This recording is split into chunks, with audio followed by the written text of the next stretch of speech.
Hello everyone, welcome to my channel. বন্ধুরা, তোমাদের preparation কেমন চলছে? আমি তোমাদের বলেছিলাম 20খানা ইংলিশের মক টেস্ট আনবো। তার মধ্যে আমাদের 8খানা কমপ্লিট হয়ে 9 নম্বর ভিডিও তোমরা দেখছো। তোমরা যারা কমেন্ট করে জানাচ্ছ এরকম নিজের নম্বরগুলো, তাদেরকে অসংখ্য ধন্যবাদ। আর এরকমই সাথে থেকো। আর যারা নতুন তাদের বলবো, তোমরা ডাব্লিউবিপির যারা পরীক্ষা দেবে মেন এবং কেপি মেন দেবে, তাদের জন্য এই সিরিজটা ফলো করো। 20খানা আমি মক টেস্ট আনছি একদম ফ্রি অফ কস্ট। তোমরা শুধু এই 10-15 মিনিট ভিডিওটা দেখে তোমরা কমেন্ট করবে। দেখো, আজকের তোমাদের সুবিধার জন্য আমি প্লেলিস্টও করে দিয়েছি। হ্যাঁ, দেখো, আজকের প্রথম প্রশ্ন ইডিয়ম থেকে রেখেছি 10খানা কোশ্চেনের। এবং তোমাদের অনেকেই বলছিলে যে এর আগের সেটে স্পেলিং ছিল না। দেখো, ডাব্লিউবিপিতে তো স্পেলিং এসছে, এরকম তো যদি সব টপিক আনি তাহলে তো 10টা কোশ্চেন আমার ছাড়িয়ে যাচ্ছে, তাই না? তো কিছু কিছু দিন আমাকে চেঞ্জ করতেই হচ্ছে। দেখো, আজকের প্রথম প্রশ্নের উত্তর হলো বোল্ট ফ্রম দ্য ব্লু। যারা 1 নম্বর করেছো তাদের সঠিক হবে a sudden and unexpected event. মানে একটা অপ্রত্যাশিত এবং হঠাৎ কোনো ঘটনা ঘটলে সেই ঘটনাকে ইংরেজিতে যেটা আমরা বলি সেটা হচ্ছে বোল্ট ফ্রম দ্য ব্লু, বিনা মেঘে বজ্রপাত, যেটা ইডিয়ম আমরা জানি। ইয়া কেয়ারফুলি প্ল্যান্ড ইনসিডেন্ট হবে না। Sometimes that happen again and again হবে না। এই সিচুয়েশান আন্ডার কন্ট্রোল তো হবেই না। নেক্সট হচ্ছে অ্যাপ্রোপ্রিয়েট প্রিপোজিশনের উপর রেখেছি। তোমরা বলো, children are fond dash sweets. Yes, যারা অফ করেছো তাদের কারেক্ট আনসার হয়ে যাবে ফন্ড অফ, মানে প্রিয় যেটা হয়। 3 নম্বর দেখো, smoking is fatal dash health. এটাও প্রিপোজিশনের ওপর। ফ্যাটালের পর কোন প্রিপোজিশন বসে? ফ্যাটালের পর অপশান এ হয়ে যাবে। অপশান এ, ফ্যাটাল টু মানে মারাত্মক। স্বাস্থ্যের ক্ষেত্রে স্মোকিং খুবই মারাত্মক। নেক্সট 4 নম্বরের, তোমাকে একটা ফ্রেজাল ভার্বের মানে বলতে হবে। ড্রব্যাক, যে ফ্রেজাল ভার্ব আছে সেন্টেন্স অনুযায়ী এটা কিন্তু ড্রিউ ব্যাক হয়েছে, এটা V2 মনে রাখবে। তো এখানে কি মানে হবে? এই ড্রব্যাকের মানেটা কি? ড্রব্যাকের মানে হলো she drew back in fear when she saw the snake. একদম, সে যখন একটা সাপ দেখেছিল তখন সে ভয়ে কি টু রিট্রিট, নিজেকে পিছিয়ে নিয়েছিল, মুভ অ্যাওয়ে করে নিয়েছিল, সরে গিয়েছিল। To retreat or move away from something, পিছিয়ে যাওয়া বা কোনো জিনিস থেকে সরে যাওয়া। She can deal dash stressful situation very well. এখানে কি হবে? তো তোমরা জানো এই অ্যাপ্রোপ্রিয়েট প্রিপোজিশনটা তথা যে ফ্রেজাল ভার্ব, অ্যাকচুয়ালি যে ফ্রেজটা তৈরি করে, আমি প্রথমে বলে নিই। এখানে কারেক্ট আনসার হবে ডিল উইথ। ডিলের পর, ডিল ভার্বের পর যদি আমি উইথ বসাই তাহলে যে প্রিপোজিশনাল ফ্রেজটা আছে তৈরি হয় এবং সেটা একটা ভার্বের মতো কাজ করে, এর একটা মিনিং দেয়। এবং ডিলের পর যদি আমি ইন বসাই, তারপরে যে প্রিপোজিশন বসিয়ে যে ভার্বটা তৈরি হয়, যে ফ্রেজাল ভার্ব তৈরি হয়, যে ফ্রেজটা তৈরি হয়, তার মানে আর একটা। ইন মানে কি? ইন মানে হচ্ছে ব্যবসা করা। কি করে মনে রাখবে? দেখো, ইনকাম, ব্যবসা করলে তো লাভ হবেই, কেউ লাভ ছাড়া তো আর ব্যবসা করে না। তো ইনকাম, তো এই জন্য ডিল ইন মানে ব্যবসা করা। আর ডিল উইথ, উইথ মানে কারো, উইথ মানে সাথে, সাথে। তো এখানে ডিল উইথ স্ট্রেসফুল সিচুয়েশান, সে মোকাবিলা করেছিল এই একটা স্ট্রেসফুল সিচুয়েশান, একটা কঠিন সিচুয়েশানকে সে হ্যান্ডেল করেছিল, ডিল উইথ করেছিল, মোকাবিলা করেছিল, সামলেছিল ভেরি ওয়েল, খুব ভালোভাবে। এইবার দেখো, ডিল আউট যেটা আছে অপশান সিতে, এরও মিনিংটা তোমরা জেনে রাখো। ডিলের পরে প্রিপোজিশন ডিল উইথ হয়, ডিল ইন হয় আর ডিল আউট হয়। ডিল অফটা আসে না অত। ডিল আউটটা ইম্পর্টেন্ট, বিতরণ করা বা দান করা। ডিল ইনটা বললাম ব্যবসা করা, আর ডিল উইথ পরিচালনা করা বা সামলানো। খুব ইম্পর্টেন্ট, প্রচুর পরীক্ষায় এসছে। একটা ভয়েস চেঞ্জ থেকে রেখেছি, the man will explain the plan tomorrow.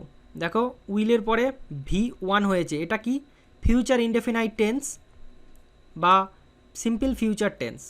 Yes, correct answer will be option B. The plan will be, দেখো এখানে উইল থাকলে ফর্মটা কি আমরা জানি? উইল, তারপরে বি, তারপরে V3। এই ফর্মটা কোথায় করছে? দেখো, একটা অপশান বিতেই কিন্তু এটা আমরা দেখতে পাচ্ছি। তো তোমরা যদি স্ট্রাকচারটাও ভালো করে পড়ো এবং তার প্রত্যেকটা টেন্স স্ট্রাকচার ওয়াইজ তার যে প্যাসিভ স্ট্রাকচার সেটাও যদি জানো, তাহলে অপশান ওয়াইজ তোমাদের কিন্তু এলিমিনেট করেও তোমরা কিন্তু সেই নম্বরটা পেতে পারো। মনে রাখবে প্রেজেন্ট পারফেক্ট কন্টিনিউয়াস আর past perfect continuous, future perfect কন্টিনিউয়াসের কিন্তু প্যাসিভ স্ট্রাকচার হয় না, প্যাসিভ স্ট্রাকচার হয় না। আর কার প্যাসিভ স্ট্রাকচার হয় না? যে সেন্টেন্সের অবজেক্ট থাকবে না তার কিন্তু প্যাসিভ স্ট্রাকচার হয় না। যেমন আমি যদি বলি I go to the school, I go to the school, এইটার কিন্তু ভয়েস চেঞ্জ করতে পারবা না তুমি, এইটার কিন্তু ভয়েস চেঞ্জ, কেন? ভয়েস চেঞ্জটা করতে গেলে তোমাকে অবজেক্ট খুঁজতে হবে। আর অবজেক্ট কি করে পাবো আমরা?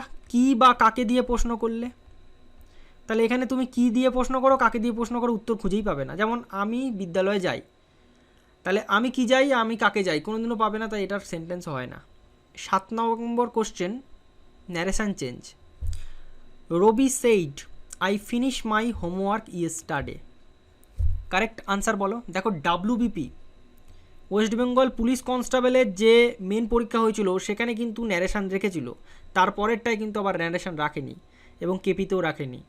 তো দেখো কি করে, কি প্যাটার্ন রাখে। ইয়েস, কারেক্ট আনসার হয়ে যাবে অপশান বি। অপশান বিটা দেখো যেটা হবে, নিয়ম অনুযায়ী কি আমরা জানি, এখানে তোমরা খুঁজবে যে এটা কোন টেন্সে আছে। তো এখানে subject plus V2, simple past tense বা পাস্ট ইনডিফিনাইট টেন্স কিসে পরিবর্তন হয়? যখন এখানে সেইড থাকে। তোমরা অলরেডি যারা রুলস জানো তারা জানো যে এটা পাস্ট পারফেক্টে হবে। এবার পাস্ট পারফেক্টের স্ট্রাকচার খোঁজো, এই দেখো হ্যাড ফিনিশড, তাহলে এখানে কারেক্ট আনসার হয়ে যাবে এটা। আর এখানে অপশান ইয়েস্টারডে যেটা আছে, এখানে দেখো দ্য ডে বিফোর, ইয়েস্টারডে থাকলে কি হয় দ্য ডে বিফোর, টুডে থাকলে কি হয় দ্যাট ডে, টুমোরো থাকলে দ্য নেক্সট ডে হবে। এই টুকটাক যে রুলসগুলো আছে এগুলো জেনে রাখবে। দেখো তোমাদের ডাব্লিউবিপিতে যে কোশ্চেনটা দিয়েছিল, কেউ যদি এটুকুও রুল পড়তো যে এখানে পাস্ট টেন্স থাকলে তাহলে পাস্ট পারফেক্ট হয়, তাহলেও কিন্তু সে নম্বরটা পেয়ে যেত।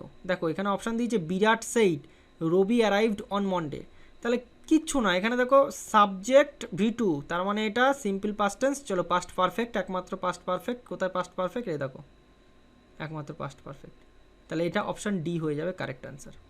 দেখো এই নম্বরটা পেয়ে যেত।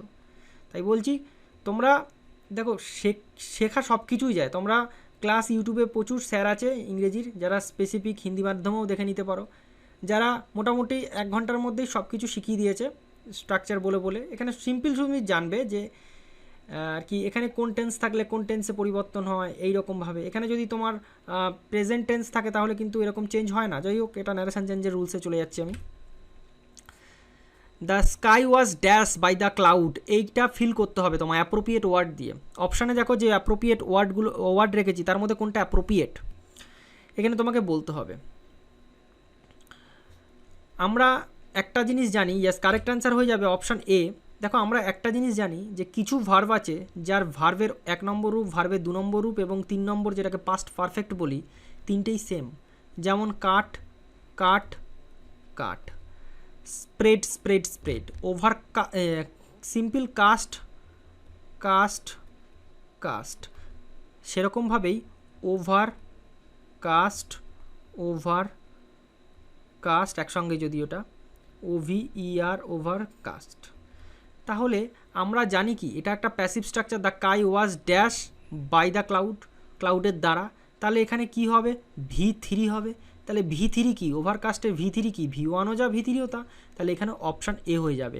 কখনোই ওভারকাস্টেড হবে না, আর ওভারকাস্টের এই বানানটাও চেঞ্জ হবে না, আর মেড ওভারকাস্টেড এটাও হবে না।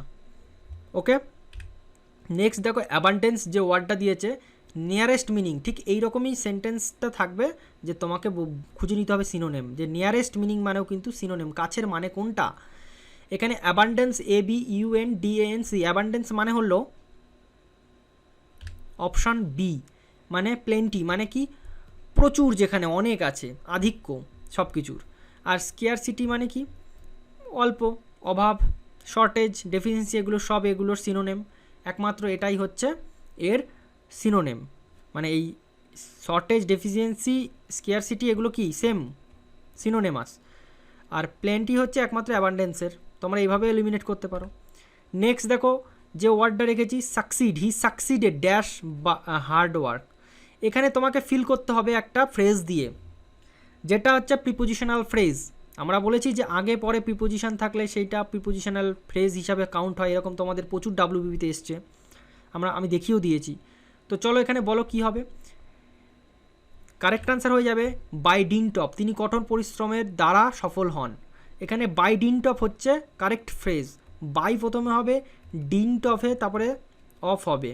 দেখো এখানে আর একটা জিনিসও তোমাদের বলি, সাকসিড বানানটা কিন্তু অনেকে ভুল করে, SUCCEED, এটা হচ্ছে 1 নম্বর V1।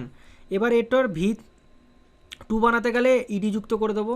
তার আগে কিন্তু মনে রাখবে সফল হওয়া, সফল মানে হচ্ছে সফলতা, মানে হচ্ছে সাকসেস, সাকসেস এটা ভার্ব ফর্ম, এগুলো কিন্তু জানবে একটু। অনেকে কি হয় এই সাকসিডেড ইডি দেখে মনে করে এটাই হয়তো V2, না, এটাও একটা জেনে রাখো।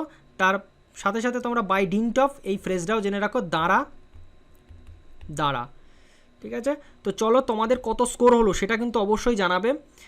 আমার অনেক ভালো লাগছে যে তোমরা ফলো করছো। দেখো তোমরা তো প্রিপারেশান নিচ্ছই, তোমরা তো একটা সেটের বই কিনলেও তো কিনতে হবে তোমাদের, তারপরে তো সেই সেট দেবে। চলো না, আমি তোমাদের যে 20টা সেট আনছি এটা অন্তত পক্ষে সিরিয়াসলি দাও এবং কমেন্ট করো, তাহলে তো বলতে পারবে না আমি 20x10 200টা কোশ্চেন করেছি।